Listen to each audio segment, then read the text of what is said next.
Bonsoir à tous, bienvenue à ce flash d'information. L'événement a drainé du beau monde ce matin à Abidjan. La cérémonie de remise du prix Félix Houphouët-Boigny UNESCO pour la recherche de la paix. Le lauréat est Antonio Luis Santos da Costa, président du Conseil européen et ancien Premier ministre du Portugal.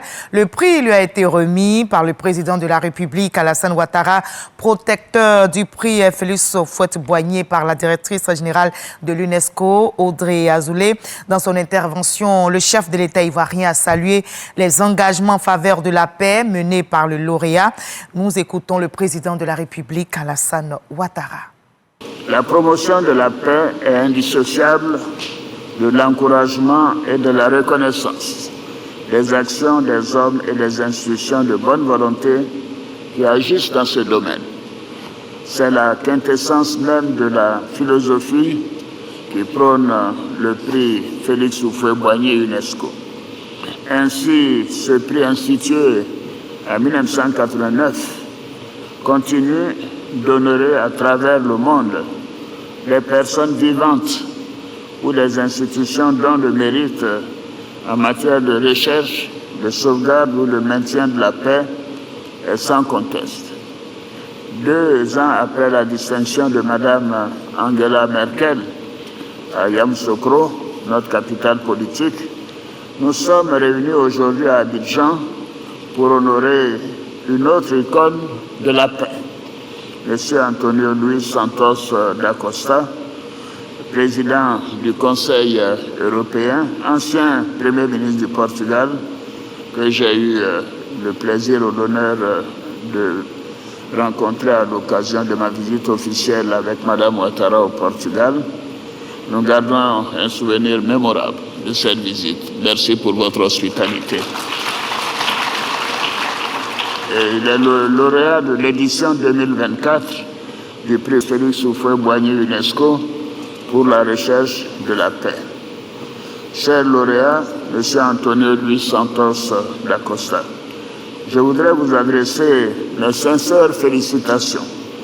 Votre qualité de Premier ministre du Portugal, puis de président du Conseil européen depuis décembre 2024, la recherche du compromis et de la paix sont les constantes de votre engagement politique. Vous vous êtes toujours distingué comme un grand défenseur du dialogue et du multilatéralisme. Comme l'a expliqué M. Michel Kandessi, le vice-président du jury de ce prix et ancien directeur général du Fonds monétaire international, que j'appelle affectueusement mon patron, ce prix vous a été attribué, je cite, pour l'ensemble de votre œuvre et pour la constance avec laquelle vous avez gardé dans vos préoccupations de grands responsables politiques le souci de la paix et de la promotion des pays en développement.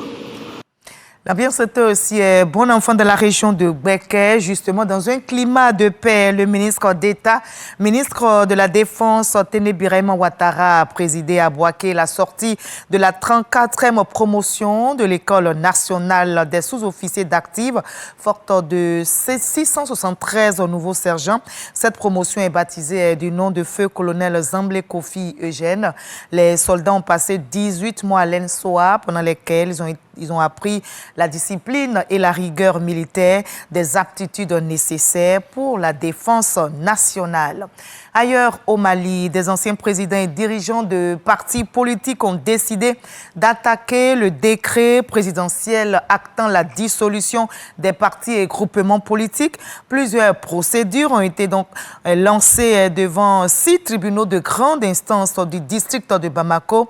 Une bataille judiciaire qui semble avoir peu de chances d'aboutir, mais que ces initiateurs jugent nécessaires et stratégiques. Ils espèrent donc lever les sanctions qu'encourent tous ceux qui mèneraient des activités au nom des organisations politiques désormais interdites au Mali. Et cette nouvelle qui secoue les États-Unis, une fusillade est survenue devant le musée juif de Washington. Un jeune couple qui devait se fiancer bientôt a été tué par un tireur qui a scandé « Libérez, libérez la Palestine » après ces faits. Les deux victimes faisaient partie tous les deux du personnel de l'ambassade israélienne. Ils sortaient du musée après avoir assisté à un événement organisé par le comité des Juifs américains. Le suspect est en garde à vue.